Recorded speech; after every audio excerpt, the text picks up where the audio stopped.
قرآن کریم کی مختصر مگر جامع تفسیر۔ اعوذ باللہ من الشیطان الرجیم، بسم اللہ الرحمن الرحیم۔ وَإِذَا قِيلَ لَهُمُ اتَّبِعُوا مَا أَنزَلَ اللَّهُ قَالُوا بَلْ نَتَّبِعُ مَا أَلْفَيْنَا عَلَيْهِ آبَاءَنَا أَوَلَوْ كَانَ آبَاؤُهُمْ لَا يَعْقِلُونَ شَيْئًا وَلَا يَهْتَدُونَ۔ صدق اللہ مولانا العظیم والحمد للہ رب العالمین۔ سورہ بقرہ آیت نمبر 170۔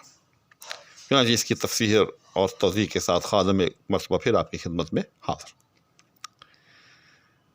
یہ آیت جو ہے ایک بڑے ہی بنیادی مسئلے کو میں سمجھتا ہوں کہ قیامت تک کے لیے حل کرتی ہے۔ وہ مسئلہ کیا ہے؟ وہ مسئلہ ہے تقلید کا۔ تقلید آپ جانتے ہی ہوں گے کہ کسی کی پیروی کرنا، کسی کے پیچھے چلنا، اس کو تقلید کہتے ہیں۔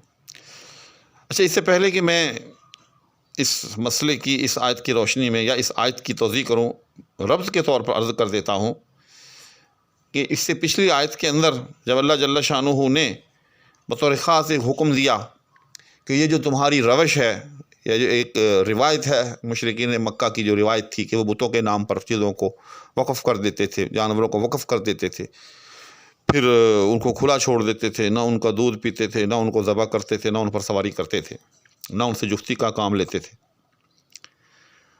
تو فرمایا کہ ایسی روایات اگر تمہیں معاشرے میں ملیں تو ایسی روایات کی پھر آگے پیروی مت کرو۔ یہ مت سمجھو کہ اگر کوئی چیز تمہیں اپنے آباء و اجداد کی طرف سے ملی ہے تو سر پر آپ نے اس پر ہی چلنا ہے، بلکہ اپنی عقل سے کام لو، اس چیز کو دیکھو، جانچو، پرکھو، پھر اس کے بعد جو ہے اس کا فیصلہ کرو۔ تو یہ وہ ربط ہے جس کی وجہ سے یہ آیت آئی ہے۔ تو پہلے میں اس کا ترجمہ کرتا ہوں، پھر اس کے اندر جو ہے وہ مسئلہ جو ہے وہ بھی آپ کے سامنے پیش کرتا ہوں۔ فرمایا کہ وَإِذَا قِيلَ لَهُمُ اتَّبِعُوا، کہ جب ان سے کہا جاتا ہے کہ پیروی کرو اس کی، ما انزل اللہ، جو اللہ نے نازل کیا، قالوا، تو آگے سے کہتے ہیں بل نتبع، بلکہ ہم تو پیروی کریں گے، ما الفینا علیہ آباءنا، کہ بلکہ ہم تو پیروی کریں گے اس راستے کی کہ جس پر ہم نے اپنے آباء و اجداد کو چلتا ہوا پایا۔ اللہ فرماتے ہیں اولو کان آباؤہم، چاہے ان کے ہوں وہ آباء و اجداد، لا یعقلون شیئا، کسی چیز کی عقل نہ رکھتے ہوئے، ولا یہتدون، اور نہ ہی سیدھے راستے پر گامزن۔ یعنی جب ان سے کہا جاتا ہے، ان مشرکین مکہ سے، کہ یہ جو تمہارے کام ہیں، جیسے مثال کے طور پر جس کا ذکر اس سے پچھلی آیت میں آیا کہ بتوں کے نام پر چیزوں کو وقف کرنا، یا اس قسم کی دیگر خرافات، جب ان سے منع کیا جاتا ہے تو آگے سے کہتے ہیں کہ نہیں ہم ان کو ترک نہیں کر سکتے۔ کیوں نہیں ترک کر سکتے؟ کہ جی ہم نے اپنے باپ دادا کو اسی پر پایا ہے۔ تو یہاں سے یاد رکھیے گا قیامت تک کے لیے تقلید کا اللہ نے یہ جو آخری حصہ ہے اس کے اندر ایک اصول بیان کر دیا ہے۔ وہ کیا؟ کہ اولو کان آباؤہم لا یعقلون شیئا ولا یہتدون، کہ باپ دادا کی تقلید کرنے سے پہلے آپ دو باتوں کا تعین کر لیں، ریسرچ کریں دو باتوں کی، کہ جس مسئلے میں ہم اپنے جو پریڈیسیسرز ہیں، جو ہم سے پہلے ہو گزرے ہیں، جس مسئلے میں ہم ان کی تقلید کرنے جا رہے ہیں، کیا ان کو اس مسئلے کی پوری سمجھ تھی؟ کیا ان کے پاس کوئی ذریعہ ہدایت تھا کہ جس ذریعہ ہدایت سے وہ درست راستے پر پہنچے ہوں؟ اگر ان کے اس عمل میں نہ تو ان کے پاس کوئی ظاہری ایسے عقلیہ اسباب ہی تھے کہ جس سے وہ درست راستے پر گامزن ہو جاتے، اور نہ ہی ان کے پاس کوئی ایسا ذریعہ ہدایت تھا بطور خاص وحی الہی کہ جس سے بالکل تعین ہو جاتا کہ یہ چیز درست ہے، یہ چیز غلط ہے۔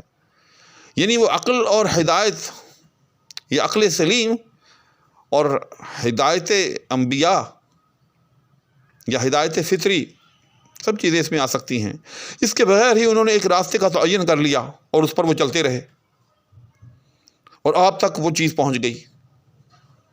تو آپ کو دیکھنا چاہیے کہ اگر تو ان کا وہ فیصلہ یا ان کا وہ عمل کسی عقل سلیم اور کسی ہدایت معتبر کے نتیجے میں عمل میں آیا ہو تو پھر تو آپ ان کی پیروی کریں. لیکن اگر آپ سمجھتے ہیں کہ ان کے اس عمل کو نہ تو عقل سلیم ہی تسلیم کرتی ہے،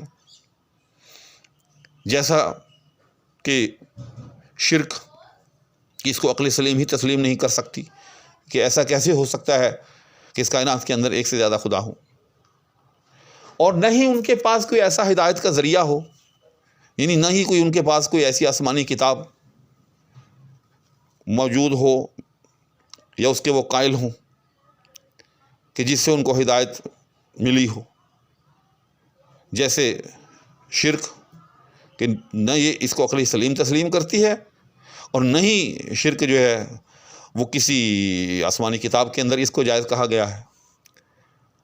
تو جب ایک باپ دادا سے ہمیں ایک ایسی چیز مل رہی ہے ہمیں متوارثاً کہ جس کو نہ عقل مانتی ہے اور نہ ہی اس کا کوئی اتھینٹک سورس ہے، تو بھئی پھر ہم اس کی پیروی کیوں کریں، ہم اس راستے پر کیوں چلیں؟ اگر وہ گمراہ تھے کسی وجہ سے تو ہم ان کی دیکھا دیکھی گمراہ کیوں ہوں؟ تو قیامت تک کے لیے اللہ جل شانہ نے یہ ایک اصول بیان کر دیا کہ آپ جس کسی کی بھی پیروی کرنا چاہیں، جس عمل میں بھی پیروی کرنا چاہیں، تو محض یہ دیکھتے ہوئے کہ یہ ہمارے باپ دادا تھے یا یہ ہمارے بزرگ ہیں، وہ ایسا کرتے رہے ہیں تو اس لیے ہم بھی ایسا کریں گے، نہ. بزرگ کی بزرگی کو دیکھنے کی بجائے آپ یہ دیکھیں کہ ان کا یہ عمل کیا درست تھا یا غلط. دلائل کی روشنی میں اس چیز کو پرکھیں. اگر تو دلائل کی روشنی میں ان کا وہ عمل آپ کو درست نظر آئے تو پھر بے تکلف اس کی پیروی کریں، پھر اس میں کوئی حرج نہیں، کیونکہ ان کا ایک عمل درست ہے.